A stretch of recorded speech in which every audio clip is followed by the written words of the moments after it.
Cláudio de Mello, ele é bacharel em Direito, com pós-graduação em Direito Público e Direito do Trabalho. Ele é advogado, tem escritório próprio e ele é coordenador da Escola Superior de Advocacia da OAB do Distrito Federal. Ele é um membro de um grupo de estudos em matéria constitucional do IDP. E ele, nos seus estudos pessoais, ele sempre procurou estudar matérias relacionadas com o sábado e a realização de provas e concursos públicos nessa data. Diante disso, eu gostaria de pedir ao Dr. Cláudio, já para não perder mais tempo, se ele puder vir aqui ao púlpito para partilhar do seu conhecimento conosco.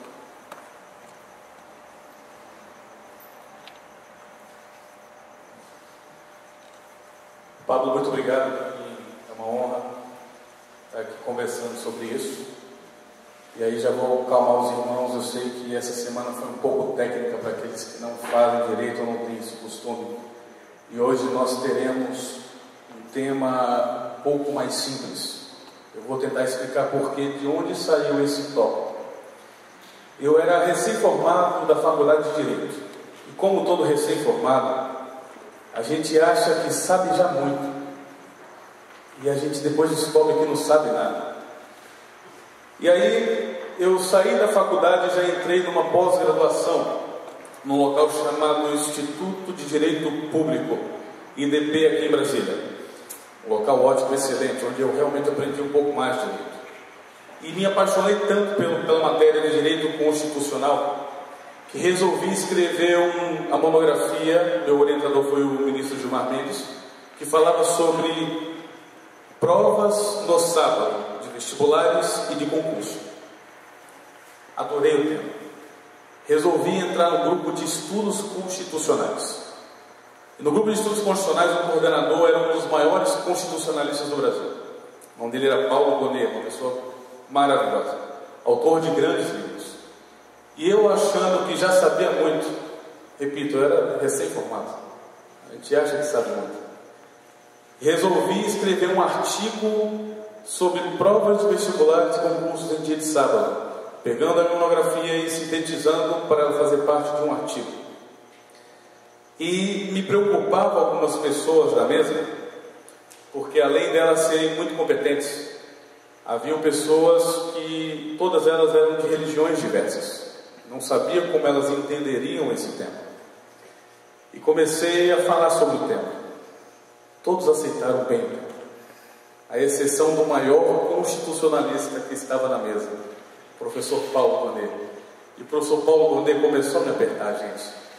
E eu, menino, imagina eu hoje, 30 quilos mais magro, menino defendendo na frente do Paulo Gonet esse tema, e ele me colocando na parede.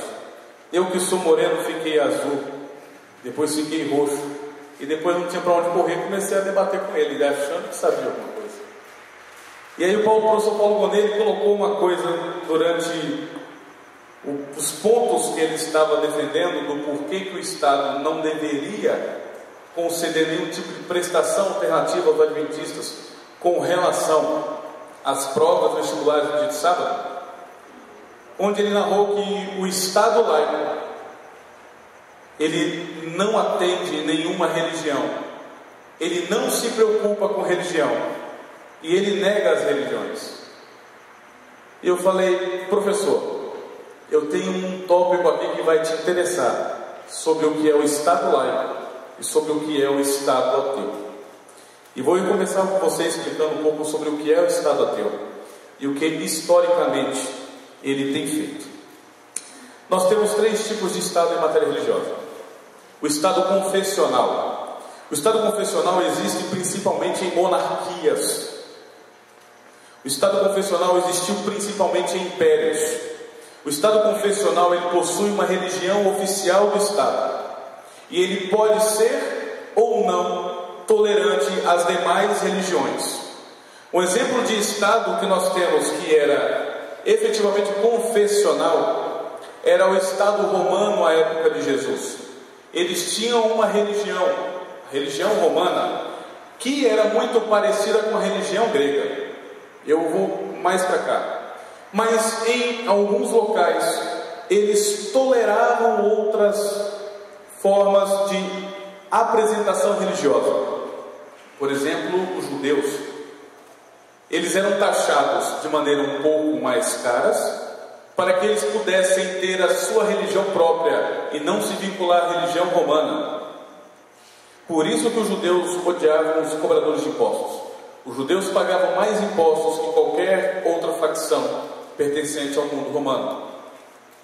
Isso, o Estado confessional, existiu principalmente em monarquias e impérios, porque o próprio monarca ou imperador, ele colocava a sua autoridade como sendo uma autoridade divina. Então, naquele tempo, por exemplo, em Roma, os césares se confundiam com a figura de um deus.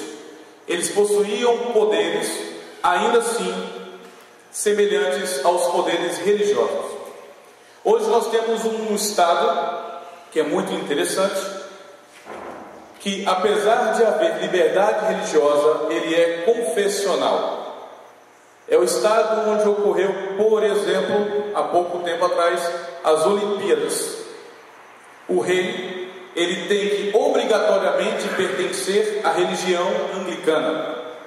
E na história, a religião anglicana, como não permite que anglicanos se casem com não anglicanos, um rei teve que abdicar do trono em favor de outro, porque um deles havia se separado e queria se casar com uma mulher que não era anglicana. Isso é um Estado confessional. O Brasil já foi um Estado confessional. O Brasil não tinha liberdade religiosa. O Brasil, na época da colônia, regido e governado durante seu maior tempo por Portugal e um certo período de tempo por Portugal e Espanha, que eram regidos esses dois países da Península Ibérica por um só governo durante um breve período de tempo, o Brasil era um Estado confessional. A religião oficial do Império era a religião católica. E a religião gozava de alguns privilégios com relação às demais que sequer poderiam existir. E essa religião colocava o crime de heresia para aqueles que não seguiam a religião católica. Por esse motivo, os negros e os índios, que possuíam cada um suas religiões, tinham os seus direitos, as suas liberdades tolhidas, e poderiam haver, porque eles cometiam alguns crimes. Nas ordenações filipinas, esse era um decreto de um rei, que era Filipe, que era rei da Espanha e de Portugal. Ele tratou sobre o tema do seguinte modo: ele falava: o conhecimento do crime de heresia pertence principalmente aos juízes eclesiásticos. E porque eles não podem fazer execuções dos condenados no dito crime por ser de sangue, quando condenarem alguns hereges, os devem remeter a nós, com as sentenças que contra eles derem, para os nossos desembargadores as verem, aos quais mandamos que as cumpram, punindo os hereges condenados como por direito devem. Ou seja, além de ser o Estado confessional, era um Estado que não havia a menor tolerância religiosa com nenhum outro tipo de manifestação que não fosse a católica, se não era a cristã. Eu já vi livros que falavam que o Brasil não era tolerante com as religiões não cristãs. Ele não era tolerante com as religiões não católicas. Mesmo religiões cristãs eram perseguidas, não só no Brasil, como em boa parte dos locais onde havia essa confusão entre Estado e Igreja. Ok? Passemos. Depois do período colonial, a primeira Constituição republicana foi publicada no dia, esqueci o dia, mas o ano é 1891. Essa Constituição republicana, agora um pouco melhor, ela dava direito para que as pessoas tivessem liberdades de escolha religiosa e de pregação religiosa. Mas Paulo não teve uma Constituição em 1824? Ela não dava liberdade religiosa? Não. Vocês estão vendo aí a Constituição do período monárquico. Aconteceu um detalhe. O Brasil ele começou depois que a família imperial vem para o Brasil em 1808. O Brasil necessita fazer, já que ele tinha aberto guerra contra a França, ele precisa fazer troca de mercadorias, comércio com um país chamado Inglaterra. E a Inglaterra começa a investir no Brasil e começa a emprestar para o Brasil, já que a família real estava aqui. Só que a Inglaterra tinha um sério problema. Como eu falei, a Inglaterra é um estado confessional. Até os dias de hoje já era naquele tempo. Então todo mundo que vinha da Inglaterra para o Brasil pertencia a que religião? Anglicana. E a Inglaterra não queria mandar ninguém aqui para que as pessoas fossem executadas por crime de heresia. Então foi necessário que o rei fizesse a Constituição de 1824, ainda no período monárquico. E nessa Constituição, o Brasil permanecia como Estado confessional, mas abriu a liberdade para que as pessoas tivessem direito de consciência. Mas lhe era proibido o quê? O proselitismo. As pessoas poderiam acreditar, mas não poderiam falar em público e não poderiam ter locais próprios de culto. Então todos que viessem da Inglaterra para o Brasil, se quisessem permanecer seguindo o seu padrão religioso, que o fizesse dentro de casa, e que o Estado não soubesse que ele de alguma forma estava tentando fazer o proselitismo, ou seja, converter outras pessoas para o seu modo de vista das escrituras sagradas. Então havia uma liberdade que era parcial, porque não há liberdade se você não pode falar, não há liberdade se você não pode expressar publicamente o que você pensa e o que você sente, o que você entende. Depois disso, a monarquia cai. E a República Velha, a partir de 1891, ela separa o que é Estado e separa o que é Igreja. E ela abre para o país a liberdade religiosa. E chama o país, todos escrevem naquele tempo, de país laico. E aí vem grandes questões. Eu não sei se alguém já tentou entrar com algum tipo de medida judicial para fazer a prova de vestibular ou de concurso de sábado para depois do pôr do sol. Depois de muita briga e muita guerra, nós estamos conseguindo com que algumas entidades que fazem esse tipo de prova, elas já administrativamente abram para que as pessoas permaneçam em clausuradas, e ao final do dia, depois do pôr do sol, elas façam suas provas. Mas ainda assim há aqueles que resistem.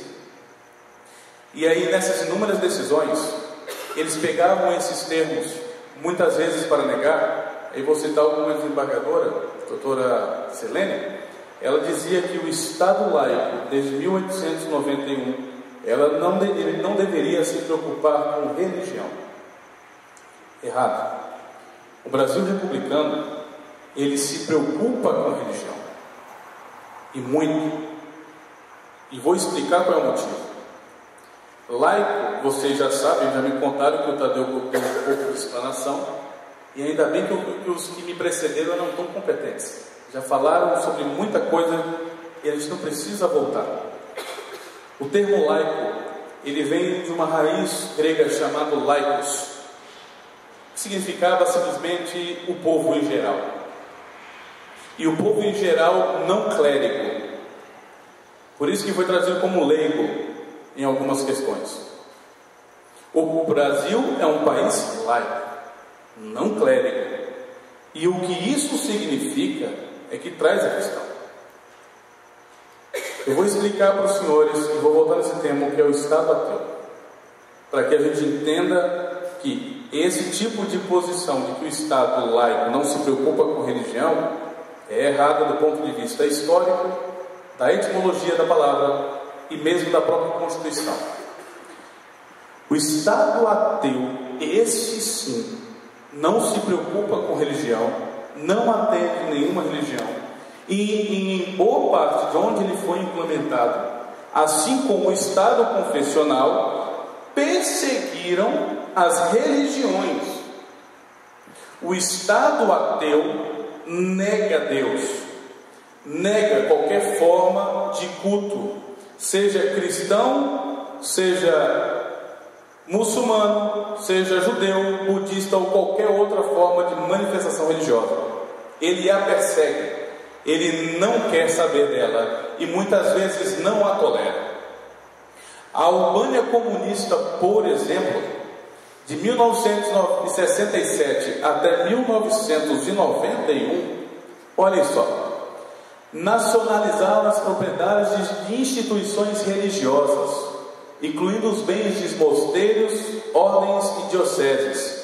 E em 67, todas as instituições religiosas, 2.169 igrejas, haviam mesquitas, claustros, sinagogas, haviam sido fechadas. O Estado ateu nega Deus. Só vou falar uma coisa: eu não estou defendendo nem capitalismo nem socialismo. Eu vou comentar sobre os estados ateus que eu tive conhecimento de pesquisa, e calhou de todos serem à época comunistas, mas não estou fazendo aqui nenhum tipo de apologia a nenhum dos dois tipos de regime político, ok? A União Soviética também, no tempo que ela era comunista, como União Soviética, hoje ela é Rússia, ela não defendia, ela negava qualquer tipo de manifestação religiosa. Seria mais ou menos o seguinte: se o muçulmano é muçulmano, então ele deve fazer prova na sexta, para ele ir contra o que ele acredita. Se o judeu é judeu, então ele tem que fazer prova no sábado, porque é o que ele acredita. Ele fazia com que as pessoas, incentivava que as pessoas desrespeitassem dogmas religiosos. E nesse tempo, a mando de Stalin, 1931, a Igreja Ortodoxa, que tinha 54.000 paróquias, foi praticamente fechada. E as pessoas que tinham algum tipo de religião, ou a faziam em casa, escondida do Estado, ou tinham que fugir do país. Isso é um Estado ateu. A República Popular da China, durante um bom tempo, perseguiu também o budismo. Quando nós falamos de liberdade religiosa, significa que a minha religião deve também ser respeitada e a do demais, a do outro também. A consciência é um dom de Deus, e a pessoa tem que ser respeitada no que ela acredita, no que ela pensa. Deus quer assim. Deus nos dotou dessa capacidade de escolha.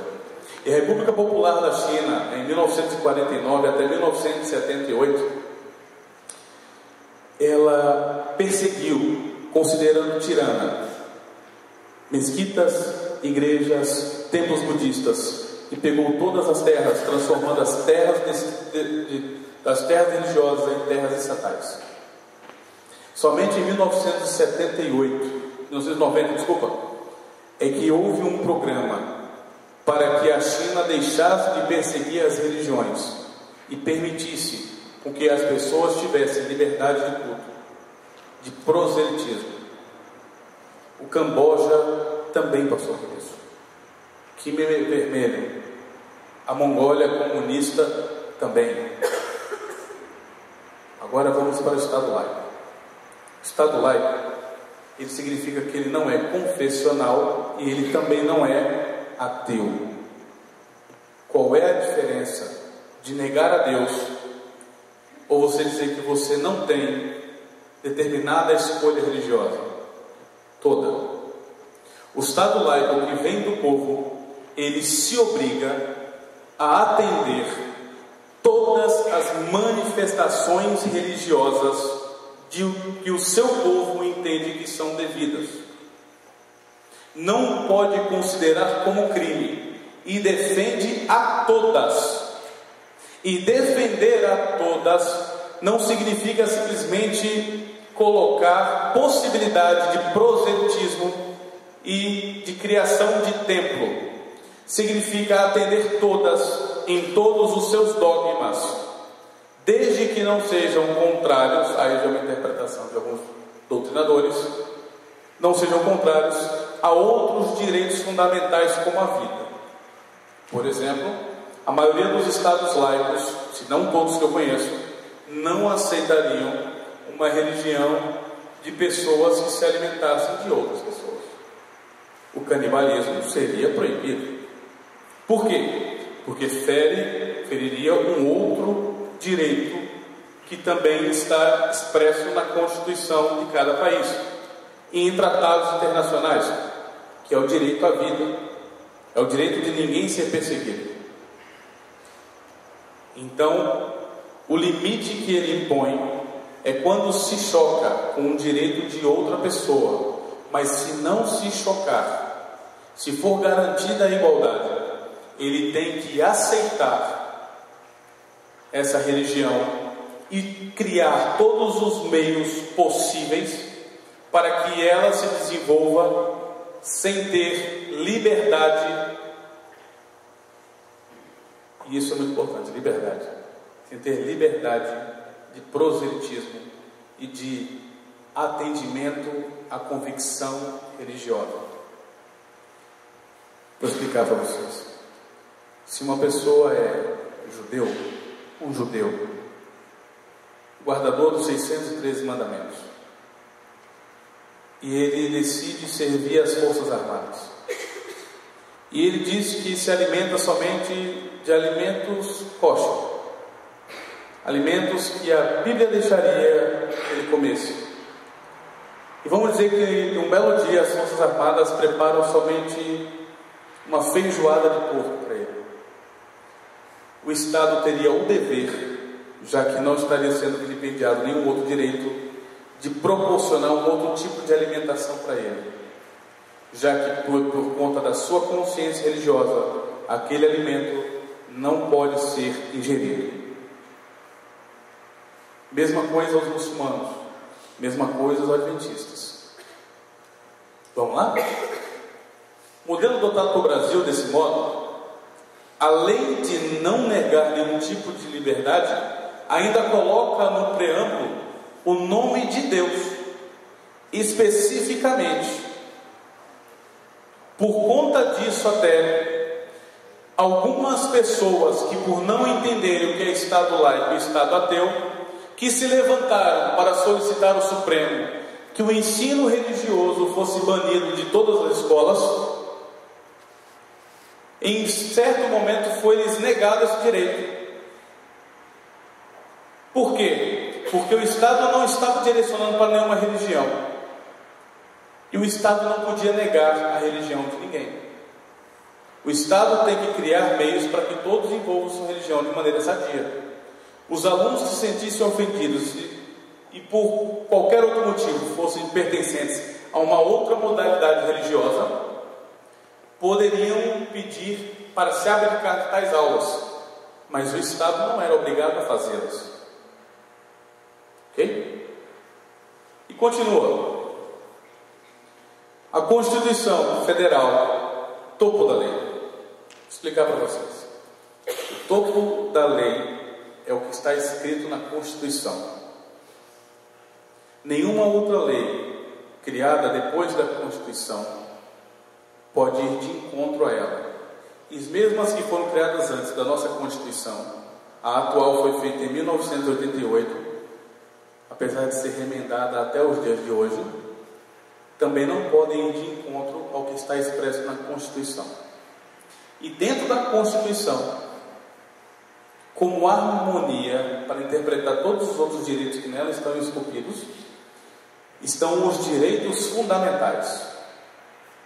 Os direitos fundamentais, além de estarem na Constituição, que é o máximo da lei, eles não podem ser modificados nem por projeto de emenda à Constituição. Sabe o que é emenda à Constituição? A Constituição, por exemplo, pode dizer que existem no TST um mínimo de 33 ministros.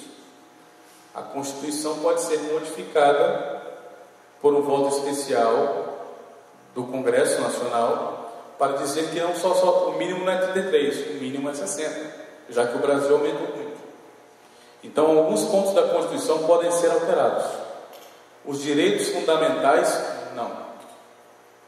Só se houver uma revolução no país e a ordem como nós a conhecemos for completamente alterada.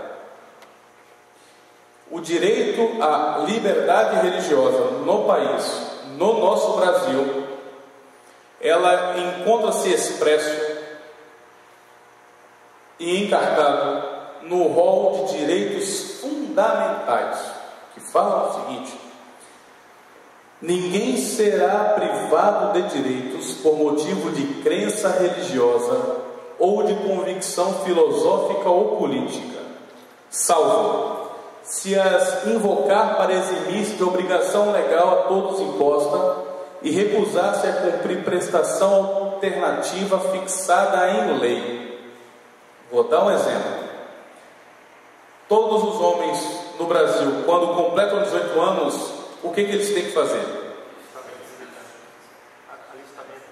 Alistamento militar. Tem que tirar carteira, né? Direitinho de carro, para poder sair com a namorada, conhecer o pai, ir para a igreja, mas tem que obrigatoriamente se alistar no serviço militar. Mas tem religiões que entendem que eles não podem prestar serviços militares. Vou citar um exemplo de uma religião dessa. São os testemunhas de Jeová. Eles entendem que eles não podem pegar em armas e eles também não aceitam submissão a nenhum estado que não seja um estado confessional testemunha de Jeová. O que é isso? O estado brasileiro não é laico? É. Então ele não é um estado confessional. E eles só aceitariam ordem de um estado confessional. Como eles também não pegam em armas, eles não querem se alistar. Mas se o homem não se alista, o que lhe é tolhido? Se o homem fizer isso, mulheres, vocês têm muita sorte.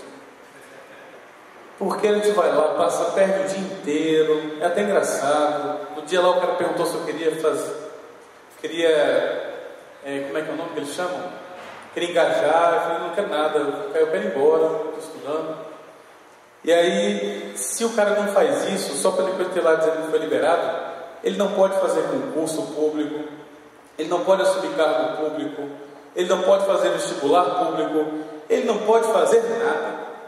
E se alguém exigir isso dele, pior, ele não pode fazer nada. Então o testemunho de Jeová, por uma questão de consciência religiosa, ele estaria sendo tolhido no direito dele. Só que a lei fala o quê? A Constituição fala o quê? Ainda que seja uma obrigação legal a todos imposta, o Estado tem o dever de fazer o quê? Oferecer, criar, manter prestação alternativa. O Estado laico, o Estado brasileiro, ele vai tão além no conceito de liberdade religiosa, que além dele dizer que a pessoa pode seguir o que ele quiser, pode pregar da maneira que ele quiser, ele diz que se ainda houver uma obrigação legal, todos impostos, que se a sua escusa for religiosa, o Estado tem o dever de criar uma prestação alternativa. Esse Estado parece que não se preocupa com religião, sim ou não? Ele se preocupa muito. Ele tenta manter o direito de todos terem uma religião. Fiquei impressionado com o professor Paulo, com alguns juízes que eu tinha conversado. Ele não só se preocupa com isso, como o Estado tem um dever de fazer isso. Em todas as vezes que eu entro com aquele pedido de mandado de segurança, eu sempre falo o seguinte: olha, o que nós estamos pedindo para que as pessoas façam a prova depois do pôr do sol, nada mais é o que está escrito na Constituição, a prestação alternativa. Eu só quero a prestação alternativa. Foi até interessante que uma vez um juiz falou bem assim para mim, terceira vara federal: mas doutor, mas isso seria um privilégio. Eu falei, como é que é? É um privilégio. A pessoa não faz a prova, só vai fazer depois. Então ela está tendo direitos que ferem o princípio da igualdade. E eu falei, excelência, com todo respeito, eu só sou advogado e vossa excelência é juiz, na verdade. Nessas horas a gente tem que abraçar a pessoa, né? Mas O senhor acha que ficar confinado o dia inteiro para começar a prova depois das 6, 6h30, você acha que isso está ajudando a pessoa? Falei, mas a pessoa vai ter 5 horas para fazer a prova, então ela vai ficar lá até 11h30 fazendo a prova. Falei, engraçado, o pensamento da lei é outro.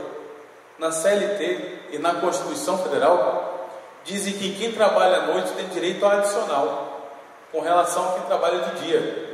E qual é o motivo? Porque à noite o desgaste é muito maior.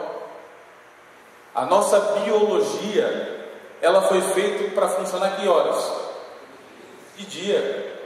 E você está pensando que o cara fica lá, não só as 5 horas fazendo prova, mas 5 horas esperando, depois mais 5 horas fazer a prova, o cara está tendo um privilégio? Eu falei, por que Vossa Excelência então não coloca na decisão aí que abre para qualquer pessoa que queira fazer prova depois do pôr do sol, que fique confinado com a gente para ver se alguém vai fazer esse pedido? Porque nós entramos às 2 horas com todo mundo, ficamos presos por 5 horas para começar a prova, mais 5 horas para fazer ela. Isso é uma tortura. Aí ele falou, é verdade. E Pablo Zuniga mudou a decisão dele, graças a Deus. Amém. Graças a Deus. Pessoa maravilhosa, porque alguns juízes colocam coisa na cabeça e não mudam. Ele teve a humildade de mudar o pensamento dele. É muito ruim. E a apresentação alternativa muitas vezes não é suficiente. Vou contar depois só do Paulo Bonet no final. As leis internacionais que entram no ordenamento jurídico como se fossem pertencentes à Constituição, elas são expressas ao afirmar o seguinte: por exemplo, Declaração Universal dos Direitos Humanos. Você sabe que essa declaração surgiu depois que o Estado perseguiu pessoas por ser de determinada raça, por ser de determinada religião e por serem elas. E aí a Declaração Universal dos Direitos Humanos, ela fala bem especificamente no seu artigo 6º, inciso H, a linha H, que o direito à liberdade de pensamento, consciência, religião ou crença incluirá as seguintes liberdades: observar dia de repouso e celebrar feriados e cerimônias de acordo com os preceitos da sua religião ou crença. Conversava com o ministro Gilmar Mendes lá no IDP, falava, professor, a Declaração Universal dos Direitos Humanos fala isso, né? E aí? Ele fala, você sabe que eu coloquei um tópico no meu livro que eu não desenvolvi, até hoje eu tenho dúvida. Será que um empregador tem direito de demitir uma pessoa que se recusar a trabalhar, por exemplo, no dia de sábado? Já que os direitos fundamentais eles são oponíveis em face de terceiros e também são oponíveis em face do Estado, será que alguém tem o direito de fazer com que a pessoa vá contra a sua consciência religiosa? E eu falei, por que você não desenvolve esse tema? Ele falou, quando eu tiver tempo eu desenvolvo. Eu nunca vi um cara ter menos tempo do que ele, mas vamos orar para ele desenvolver esse tema, porque se ele falar, tem mais força. Isso aí é tão sério, tão forte, que no estado do Rio de Janeiro, os judeus que muitas vezes possuem feriados de semanas, se funcionários públicos municipais ou estaduais têm direito a gozar todo esse período sem lhe ser dado falta injustificada. Muitas vezes o chefe obviamente pede para que ele compense essas faltas, mas a pessoa tem o direito, e ela usa esse direito de gozar todas as suas festas religiosas. É muito bom. As prisões alternativas nós já falamos, e eu vou chegar ao ponto final. Conversei com o Paulo Bonet e apresentei mais ou menos esse tópico do meu tema para ele. Professor Paulo, o Estado laico ele não é um Estado ateu. Expliquei o que é o Estado ateu, citei alguns Estados ateus e falei o que o Estado laico tem que fazer. O Estado laico hoje está comprometido com a liberdade religiosa e também com os dias de descanso, de repouso que a pessoa tenha nessas religiões. O sábado existe há mais de 5.000 anos, é guardado. não foi uma criação dos adventistas do sétimo dia. E ele mantendo o pé, dizendo que não, o Estado não pode, você fere direito de igualdade. Eu falei, meu professor, não fere direito de igualdade. Fere. E aí os outros começaram a defender. E essa parte foi legal. Uma católica me defendendo, uma espírita me defendendo, e uma pessoa, acho que é da Assembleia de Deus, me defendendo. E aí eu falei, não, peraí, realmente não fere, porque não tem esse privilégio. E ele não. E no meio daquele negócio eu falei assim, gente, me desculpa, estão me ligando aqui 5 vezes. E é da escola que nós mantemos lá no Mato Grosso. E saiu da sala. E eu fiquei assim, como é que eu vou convencer esse rapaz? Porque senão nem meu artigo saía, nem eu convencia, e a voz dele no Supremo vai que ele criava um texto para dizer o contrário do que eu tinha falado. Aí piorava a situação. E eu falei, o que eu faço aqui, senhor? Aí o pessoal assim, calma, vamos conversar com ele. Eu falei, olha, do jeito que ele está aí, só assim aconteceu um milagre na cabeça dele, para ele mudar esse pensamento dele. Paulo Bonevol. Professor, vamos continuar então, ele? Espera só um pouquinho. Você sabe quem me ligou? Eu falei, não faço a mínima ideia, né? Não sou adivinho. E os adivinhos não herdarão o reino do céu, então não sei mesmo, professor. Aí ele disse, é muito engraçadinho, né? Mas eu sou novo, eu ainda posso ser. Quem me ligou agora foi a escola do Mato Grosso. A diretora de lá me ligou, sabe para quê? Eu falei, também não, pelo mesmo motivo anterior. Falou, me ligou porque há uma turma de 30 pessoas que são adventistas do sétimo dia e querem que eu crie uma pós-graduação que não tem aula no sábado lá, porque todas as aulas lá caem no sábado. Falei, professor, se estão te falando aí, quem sou eu? Aí ele, me conta mais de como surgiu esse sábado. Falei, professor, o meu material é mais técnico do que religioso, mas eu posso até te explicar. E vou te falar uma coisa, professor. O medo de algumas pessoas de entender o sábado é porque elas acham que o sábado é um motivo para que as pessoas não trabalhem nesse dia e tenham privilégios com relação aos outros, não é verdade? Eu imagino, por exemplo, se surgir uma religião que diga para a gente guardar a quarta-feira, como é que ficará o mundo? Porque sábado é fim de semana. Falei, professor, 2 motivos. Primeiro, que as religiões que hoje se criam, na verdade, facções, elas têm tido mais motivos para retirar dogmas do que para incluir. As pessoas hoje não estão muito interessadas em seguir alguns preceitos dogmáticos que se explicam simplesmente pela fé, só com a criação de um Deus e na crença desse Deus.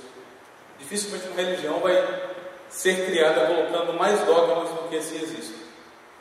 Agora tem um segundo motivo, professor. Professor, os adventistas da vida não é tão simples assim, porque os adventistas, eles têm que negar trabalho no dia de sábado. Não é simplesmente uma prova que nós não fazemos no dia de sábado. Mas surgiu um bom trabalho para ele, com um bom salário, ele não pode trabalhar no dia de sábado. E ele nega isso. Conheço pais de família que tiveram que negar bons salários porque se exigia que ele trabalhasse no dia de sábado. Professor, o sábado é uma questão que vem da nossa interpretação metodológica da Bíblia. Nós entendemos que a Bíblia é una, de Gênesis a Apocalipse, ela se mantém. Entendemos que a lei de Deus, na verdade, ela é perfeita. E por ela ser perfeita, ela não poderia ser alterada, já que Deus é perfeito e Ele continua em seu santo trono. Não há ninguém que possa alterar uma lei que Ele deu, porque ninguém tem autoridade para retirar uma lei que Ele deu. Então nós entendemos que devemos continuar guardando o sábado, e não só nós, a religião judaica guarda o sábado, os judeus guardam o sábado, guardam. Pelo menos tenta, guarda o sábado. Aí ele, então isso é antigo. Eu falei, muito antigo. A nossa religião tem mais de 100 anos de criação. E antes de nós ainda existiam os batistas do sétimo dia, que já guardavam o sábado, e já são bem mais antigos que nós. Aí ele, então isso não foi uma criação de um do pessoal que resolveu de repente parar no sábado para não trabalhar, não. Falei, não. Até é ruim para a igreja, porque muitas vezes nós estamos explicando para a pessoa que é o sábado e ela diz que não quer estar para a igreja porque ela precisa trabalhar no sábado. E o sábado só se explica porque Deus existe. Mas o que eu estou conversando com o Senhor é uma questão técnica. Se nós temos essa liberdade, se o sábado guardado pelos judeus é mais antigo que o próprio Brasil, é mais antigo que a Declaração Universal dos Direitos do Homem, é mais antigo que o conhecimento desse continente americano em que nós estamos hoje, nós estamos pedindo para que o Estado ofereça uma prestação alternativa. Ele pode continuar fazendo as provas nesse dia, mas que para aqueles que demonstrarem uma escusa de pensamento, de religião, lhes seja garantido o direito de fazer a prova em outro horário, porque o Estado é laico, e laico é não clérigo, e laico é não ateu. O Estado reconhece Deus e todas as formas de manifestação religiosa e não faz distinção entre elas. Aí ele falou o seguinte: então você está me dizendo que um católico pode pedir para não fazer prova no domingo? Sim. Agora deixa ele pedir. E eu estou pedindo. Deixa ele pedir. Eu não sei como é que funciona o entendimento lá dentro de como se guarda. Porque para nós guardar é não fazer nenhum tipo de atividade que seja não ligada à fé. E não ligada à fé que nós chamamos de não é que vá contrário à fé, é que ela não é ligada à fé, é um dia santo e separado. Esse é o nosso entendimento. Se o senhor, por exemplo, fosse ministro e negasse isso para a gente, você pode às vezes dizer que não faria uma prova. O que lhes seria tolhido simplesmente era o direito de serem ou formados, já que não fariam vestibulares, ou servidores públicos, já que não fariam concursos. É o que ia acontecer com a gente. Nós íamos continuar seguindo a nossa fé. E ele falou: eu vou pensar sobre esse assunto, a gente encerra por hoje e depois eu retorno. 3 dias depois recebi o e-mail dele: quero publicar o seu artigo, gostei e parabéns. Ponto. Amém. Vou encerrar agora. Nós vamos abrir para alguns outros pastores falarem nesse momento. Hoje não terá perguntas e respostas. Nós estamos num dia de culto nosso e o sistema é um pouco mais engessado. E, salvo engano, teremos 2 palavras hoje para que vocês entendam melhor um pouco esse tema. Dr. Klaus, em nome da Igreja Adventista aqui da Asa Norte, nós queremos agradecer pela brilhante exposição. Foi muito didático, muito claro. A diferença Estado ateu e Estado laico hoje na nossa mente está muito claro. Que a missão cumprida, eu lhe agradeço imensamente e, por favor, a casa é sua, fique à vontade. Muito obrigado. Bem, nós também estamos agora, nesse momento, encerrando o nosso seminário. Nós temos primeiro que agradecer ao Dr. Klaus, agradecer a todos os palestrantes, agradecer a comissão desta igreja que aceitou o desafio de promover um seminário que normalmente nós não vemos esse tema, de trazer esse tema para o debate, para poder ser apresentado à comunidade, um tema que às vezes não é do cotidiano nosso, no conceito de liberdade religiosa. Contudo, agora, depois dessas explanações, nós vamos ter muito mais a ver com a nossa vida. Nós temos que nos engajar nessas matérias. Assim que a Igreja da Asa Norte, com este seminário, despertou muitas dúvidas, muitas inquietações e prosseguirá com esse tema. Nós não queremos deixar que morra neste instante, que haverá mais colocações e mais palestras e mais pessoas que partilharão o seu conhecimento em relação a esta matéria. Eu gostaria de pedir também para o pastor Pedro, se ele puder vir aqui para fazer algumas colocações em nome aqui do setor pastoral dessa igreja. Para Pastor Laércio, o senhor chega na hora exata, no momento, por favor. Obrigado, pastor. Obrigado. Eu tenho só uma advertência a dar a todos. Todo esse trabalho que foi feito nesse final de semana visa prolongar o nosso tempo para proclamar o Evangelho. Eu quero encerrar considerando o evento que acontecerá em Apocalipse capítulo 13. Apocalipse 13. Apocalipse capítulo 13. E com isso, eu faço minhas considerações, concluindo. Amados de Deus,